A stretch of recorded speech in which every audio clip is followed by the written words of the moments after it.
გურჯაანის მაჟორიტარი დეპუტატის ხელშეწყობით ვაზის უბნელებს 20 წლიანი პრობლემა მოუგვარდებათ. დავით სონღულაშვილი გზის შეკეთებას მოსახლეობას 2 თვის წინ წინა საარჩევნო კამპანიის დროს დაპირდა. ამ ეტაპზე სამუშაოები უკვე მიმდინარეობს. მუნიციპალური განვითარების ფონდის დაფინანსებით პროექტის ფარგლებში სანიაღვრე არხების გაწმენდა და 2 კილომეტრამდე გზის მოასფალტება იგეგმება. დეპუტატმა მიმდინარე სამუშაოები ადგილზე მოინახულა, მან მოგვიანებით სოფელ კახიფარში ეკლესიის მშენებლობის სამუშაოებიც დაათვალიერა. გურჯაანის მაჟორიტარმა დეპუტატმა დავით სონღულაშვილმა წინა საარჩევნო დაპირებების შესრულება დაიწყო. ვაზის უბნელებს ღარიბაანთუბანში დაზიანებული გზა შეუკეთდებათ, რისთვისაც თანხა მუნიციპალური განვითარების ფონდიდან გამოიყო. დეპუტატი აქაურებს პრობლემის მოგვარებას ჯერ კიდევ 2 თვის წინ შეპირდა. ახლა კი სამუშაოები მოინახულა და მოსახლეობას გაესაუბრა.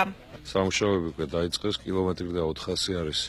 ამ გზის სიგრძე, რომლის რეაბილიტაცია სრულად ახალის გადაგება მიმდინარეობს და პარალელურად დაიწყება უკვე მომავალი კვირიდან სოლაკის უბანშიც იგივე სამუშაოები და როგორც ამინდები მისცემს საშუალებას უმოკლეს ვადებში უკვე ეკრებათ ახალი გზა ვაზის უბნელებს, რაც ერთ-ერთი ყველაზე მნიშვნელოვანი პრობლემა იყო, როცა ჩემი წინა საარჩევნო კამპანიის პერიოდში მოსახლეობას ხვდებოდი. ვაზის უბნელების თქმით, გზის შეკეთებას 20 წელია ითხოვდნენ, თუმცა უშედეგოდ არადა ეს მთავარი გზაა, რომელიც სოფელ სავარგულებთან, საბავშვო ბაღთან, სკოლასთან, ეკლესიასა და რაიონულ ცენტრთან აკავშირებს. ადრე ისეთ დღეში იყო, აგ დახრებული იყო შემოგევლე.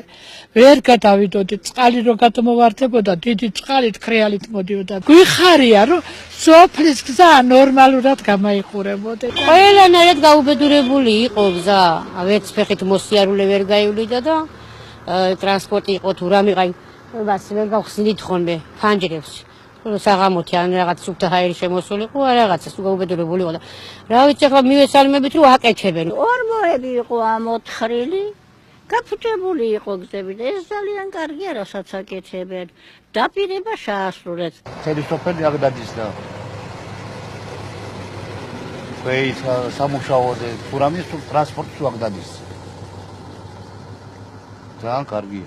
ღარიბაანთუბანში გზის რეაბილიტაცია რამდენიმე დღეა დაიწყო. ამ უბნის გარდა დაგეგმილია ეგრეთ წოდებული სოლოლაკის ქუჩის მოასფალტებაც. პროექტის ფარგლებში 2 კილომეტრამდე გზა მოასფალტდება და გაიწმინდება სანიაღვრე არხები. მთლიანობაში 840,000 ლარი დაიხარჯება. სამუშაოების სავარაუდოდ 3 თვეში დასრულდება. გურჯაანის მაჟორიტარმა დეპუტატმა დავით სონღულაშვილმა სოფელ კახიფარში ეკლესიის მშენებლობის სამუშაოებიც დაათვალიერა. შეგახსენებთ, რომ მან ეს დაპირება წინა საარჩევნოდ გასცა.